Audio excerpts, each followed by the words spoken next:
Good morning, all of you. Myself, Dr. Rajkumar Bhairwa, Assistant Professor in Political Science, Government PG College dosa. आज हम एक नए topic के साथ आपसे चर्चा करेंगे। नए टॉपिक का नाम है यूरोप का पुनर्गठन, रीऑर्गेनाइजेशन ऑफ यूरोप। किस प्रकार से यूरोप का पुनर्गठन होता है, क्योंकि द्वितीय विश्व युद्ध के बाद में अंतर्राष्ट्रीय राजनीति में ऐसे बहुत सारे बदलाव आते हैं, ऐसे बहुत सारे परिवर्तन आते हैं जिससे विश्व राजनीति बिल्कुल एक तरह से नए रूप में हमारे सामने आती है। द्वितीय विश्व युद्ध के बाद यूरोप के अंदर बहुत सारी राजनीतिक और आर्थिक समस्याएं उत्पन्न हो गई, जिसमें है यूरोप में शांति निर्माण की बड़ी समस्या थी। कैसे यूरोप के अंदर शांति स्थापित की जाए। दूसरा, जर्मनी की समस्या और शांति वार्ताएं। जर्मनी का जो दो भागों में जो विभाजन हो गया था, उसको किस प्रकार से एक किया जाए, कैसे यहाँ शांति स्थापित की जाए, बड़ी समस्या थी यूरोप के अंदर। साथ ही ऑस्ट्रेलिया के साथ शांति करने में कई बाधाएं सामने आई। पश्चिमी राष्ट्र ऑस्ट्रिया में नाजी शक्तियों को प्रोत्साहन दे रहे थे, जबकि युद्ध के दौरान ये तय हो चुका था कि पराजित जो नाजी देशों में नाजी तत्वों का पूरी तरह से उन्मूलन कर दिया जाएगा। तो एक ऑस्ट्रेलिया से संधि की गई। बर्लिन संकट हुआ। 1945 के पोस्ट डाम्स समझौते के अनुसार बर्लिन नगर सोवियत संघ, फ्रांस, ब्रिटेन और अमेरिका के नियंत्रण में बांट दिया गया। तो एक बर्लिन संकट उत्पन्न हुआ। साथ ही यूरोप में आर्थिक पुनरुत्थान के प्रयत्न हुए। पश्चिमी यूरोप की सैनिक सुरक्षा की व्यवस्था की समस्या थी। पूर्वी यूरोप का सैनिक व आर्थिक एकीकरण की समस्या थी। इस प्रकार से पूरे यूरोप के अंदर बहुत सारी राजनीतिक व आर्थिक समस्याएं थी।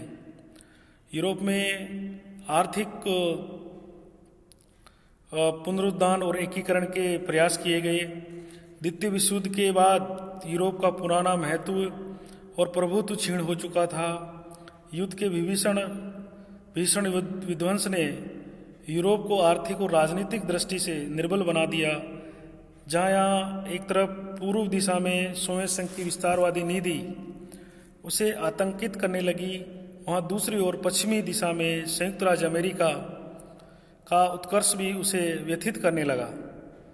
दोनों तरफ की जो महाशक्तियाँ थी, उससे पश्चिम यूरोप के राष्ट्रों के लिए आत्म सुरक्षा और उन्नति का उपाय यूरोपीय एकता का सुदृढ़ करना तथा इसके लिए विविध आर्थिक और राजनीतिक संगठन बनाना था। संयुक्त राज्य अमेरिका भी इस रूस के विरुद्ध ऐसे संगठनों को आत्मरक्षा के लिए आवश्यक समझता था। और 1946 में चर्चिल ने यूरोप की एकता का आंदोलन चलाया। यूरोप में कुछ लोग उसका समर्थन साम्यवाद के विरोध की दृष्टि से करते थे और कुछ इसे विश्व संघ की दिशा में प्रयत्न बताते थे। इन सब विचारों और आंदोलन के परिणाम स्वरूप यूरोप में आर्थिक और राजनीतिक एकीकरण के लिए बहुत सारे प्रमुख संगठन बने, बहुत सारे सिद्धांत आए, जिनमें सबसे पहला है ट्रूमैन सिद्धांत। पश्चिमी यूरोप के आर्थिक पुनरुत्थान व एकीकरण की दिशा में सबसे पहला प्रयास ट्रूमैन सिद्धांत के नाम से जाना जाता है। ये सिद्धांत अमेरिकी राष्ट्रपति ट्रूमैन ने 12 मार्च 1947 को तुर्की और यूनान की सैनिक व आर्थिक सहायता के लिए $40 करोड़ की मांग रखते हुए अमेरिकी कांग्रेस के समक्ष दिया था। ट्रूमैन ने ये निर्णय किया कि इन देशों को आर्थिक सहायता देकर साम्यवाद के प्रसार को यूरोप में सीमित किया जाए। ट्रूमैन के शब्दों में हमारी सहायता प्रधानतः आर्थिक और वित्तीय सहायता के द्वारा होनी चाहिए, जो कि आर्थिक स्थायित्व और सुव्यवस्थित राजनीतिक व्यवस्था के लिए अनिवार्य है। दूसरा है बेनीलक्स। बेनीलक्स संघ बेल्जियम, नीदरलैंड और लग्जमबर्ग के बीच सितंबर 1944 में हुए समझौते का परिणाम था। मार्च 1947 में इसमें कुछ महत्वपूर्ण संशोधन किए गए और 1 जनवरी 1948 से इसे लागू किया गया।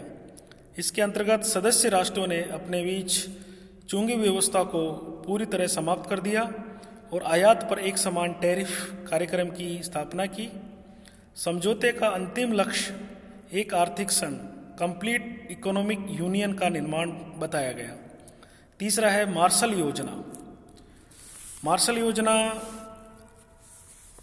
अप्रैल 1947 में जब यूरोप से लौटकर वाशिंगटन विदेश सचिव, अमेरिका के जो विदेश सचिव थे जॉर्ज मार्शल ने इस बात पर बल दिया कि यदि इस समय तुरंत यूरोप के आर्थिक पुनरुत्थान का प्रयत्न नहीं किया गया तो वह साम्यवादी हो जाएगा। 5 जून 1947 को हार्वर्ड विश्वविद्यालय में अपने भाषण में उन्होंने यूरोप के आर्थिक पुनर्निर्माण के कार्यक्रम को सर्वप्रथम प्रस्तुत किया। इसी आधार पर भूखमरी, गरीबी, निराशा एवं अव्यवस्था का सामना करने के लिए मार्शल योजना का निर्माण हुआ। इसके अंतर्गत संयुक्त राज्य अमेरिका ने 4 वर्ष की अवधि यानी 1948 से 52 के लिए पश्चिम यूरोप के 16 देशों में लगभग $11 मिलियन की सहायता दी। यूरोप साम्यवाद की चपेट में आने से बच गया, लेकिन यूरोप पर संयुक्त राज्य अमेरिका का प्रभुत्व अवश्य कायम हो गया। चौथा है यूरोपियन आर्थिक सहयोग का संगठन, the organisation for European economic cooperation, ओइस। 1948 में यूरोपियन आर्थिक सहयोग का संगठन पश्चिमी यूरोप के आर्थिक एकीकरण की दिशा में सर्वाधिक ठोस प्रयास था। इसका निर्माण मार्शल योजना के अंतर्गत यूरोपियन राष्ट्रों को मिलने वाली सहायता को व्यवहार में लाने के संबंध में किया गया था। इसका मुख्य संबंध यूरोप के समान व्यवहार, आर्थिक विकास तथा अंत यूरोपियन वित्त व्यवस्था से है। पश्चिमी यूरोप के जीवन स्तर को ऊंचा उठाने में इस संगठन की मुख्य भूमिका रही है। इसका प्रधान कार्यालय पेरिस में है। 5वां है आर्थिक सहयोग और विकास संगठन, organisation for economic cooperation and development, OECD. 1961 में यूरोपियन आर्थिक सहयोग संगठन के स्थान पर एक नई संस्था अस्तित्व में आई जिसे आर्थिक सहयोग और विकास संगठन कहा जाता है। ये नाम परिवर्तन इसकी स्थिति और कार्यों में परिवर्तन का परिचायक है। अब अमेरिका और कनाडा इसके पूर्व सदस्य मान लिए गए, जिससे विशुद्ध यूरोपीय संगठन नहीं रहा। इसके जो सदस्य थे 20 सदस्य, वो थे Australia, Belgium, Canada, Denmark, France, Germany, Greece, Iceland, Irish गणराज्य, इटली, लग्जमबर्ग, नीदरलैंड, नॉर्वे, पुर्तगाल, Spain, Sweden, Switzerland, Turkey, Britain तथा संयुक्त राज्य अमेरिका थे। 1961 में इसकी पहली परिषद में लक्ष्य निर्धारित किया गया कि इसके 20 सदस्य देशों में वास्तविक कुल राष्ट्रीय उत्पादन में 1960-70 के दशक 10 वर्षों में 50% वृद्धि की जाए। छठा है यूरोपियन अदायगी संघ।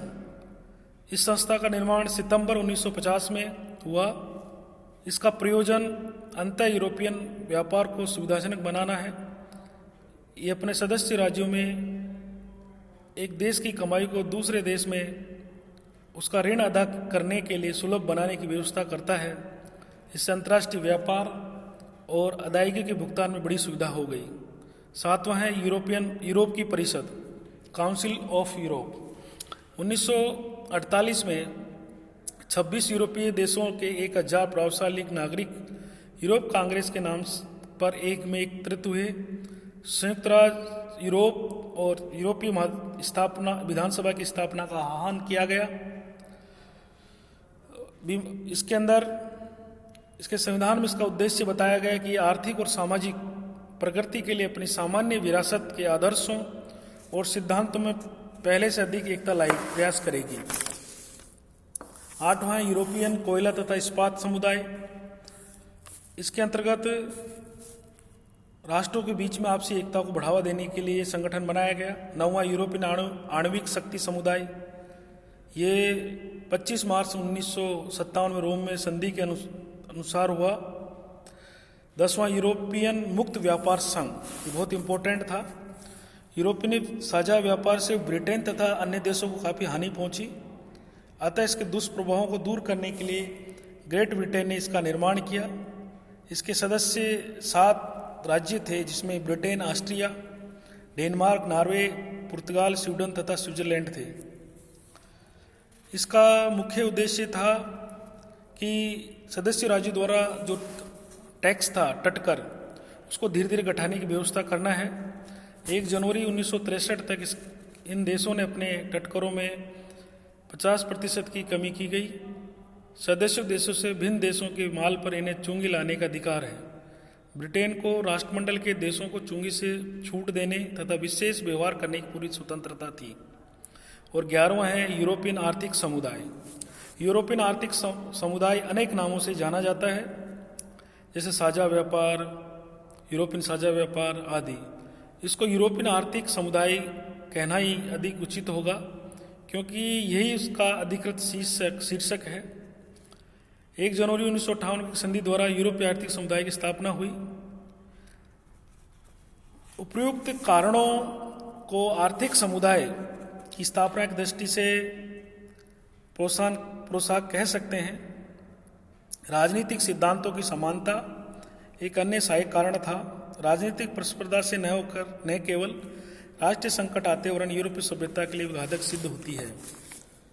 इस प्रकार से ये सब संगठन, ये सब समझौतों के द्वारा यूरोप के अंदर यूरोप का आर्थिक पुनर्गठन करने का प्रयास किया गया। और सबसे इस दिशा में एक एकीकृत यूरोप की दिशा में एक सराहनीय जो कदम रखा गया वो था मैस्ट्रिक्ट संधि। मैस्ट्रिक्ट संधि 11 दिसंबर 1991 को नीदरलैंड के मैस्ट्रिक्ट में 12 सदस्यीय यूरोपीय समुदाय ने यूरोपियन मौद्रिक संघ के अनुबंध पर सभी सदस्य देशों के हस्ताक्षर प्राप्त कर लिए, जिसके तहत इन देशों के में समान मुद्रा का चलन होगा। साथ ही इन संधि में यह भी प्रावधान किया गया है कि सदस्य देश एक समान श्रमिक कानून लागू करेंगे। संधि के अनुसार समान मुद्रा के साथ साथ 1 जनवरी 1999 तक एक यूरोपीय केंद्रीय बैंक की स्थापना भी की जाएगी। संधि में घनिष्ठ सहयोग के लिए यूरोपियन संघ की स्थापना का प्रावधान है। संघ की स्थापना 1993 के अंत तक करने का प्रस्ताव था और इसके अनुसार इन देशों के बीच समान मुद्रा, समान नागरिकता और समान रक्षा व्यवस्था तथा समान विदेश नीति अपनाने का प्रस्ताव था। चर्चिल का एक मुहावरा था कि संयुक्त राज्य यूरोप, इनका मिशन था। 11 दिसंबर 1991 को मैस्ट्रिक्ट में मुद्रा संघ बनाने के अनुबंध हुए। पूर्वी यूरोप से साम्राज्यवाद समाप्त हो गया। यूरोपीय मौद्रिक, सामरिक और राजनीतिक संघ के निर्माण की प्रक्रिया को आगे बढ़ाने का श्रेय मुख्यतः जर्मनी और फ्रांस को है। इस प्रकार से 21 मई 1993 को दो वर्ष भर चली बहस के बाद हाउस ऑफ कॉमन्स ने मैस्ट्रिक्ट संधि के साथ यूरोपीय संघ का अस्तित्व में आ जाना यूरोपीय एकीकरण की दिशा में एक उल्लेखनीय कदम माना जाता है। इसके साथ ही पश्चिमी यूरोप की सैनिक सुरक्षा का भी डंकर संधि की गई, ब्रुसेल संधि की गई, नाटो संगठन, यूरोपीय प्रतिरक्षा समुदाय, इन सब के, इसके अलावा पश्चिमी यूरोपीय संघ, इनके सब के द्वारा पश्चिमी यूरोप के सुरक्षा के प्रावधान किया गया। साथ ही पूर्वी यूरोप का भी एकीकरण इसके प्रावधान किया गया। पूर्वी यूरोप का सैनिक और आर्थिक एकीकरण के लिए वार्सा पैक्ट है ना, और पारस्परिक आर्थिक सहायता की परिषद, कॉमन फोरम, इन सभी संगठनों के द्वारा पूर्वी यूरोप को भी मजबूत किया गया। तो इन सभी सैनिक संधियों और संगठनों के द्वारा यूरोप के पुनर्गठन का प्रयास किया गया। तो और इससे परिणाम ये निकला कि मैस्ट्रिक्ट संधि के बाद यूरोप के अंदर एक समान मुद्रा, समान एक संसद, एक यूरोप, एकीकृत यूरोप के लिए इन देशों के द्वारा लगातार प्रयास किया जा रहा है, जो कि यूरोप की एकता को शक्तिशाली बनाने तथा इसकी एकता को कायम रखने के लिए एक सराहनीय प्रयास है। अगर आपको मेरा वीडियो पसंद है तो लाइक कीजिए, शेयर कीजिए। धन्यवाद।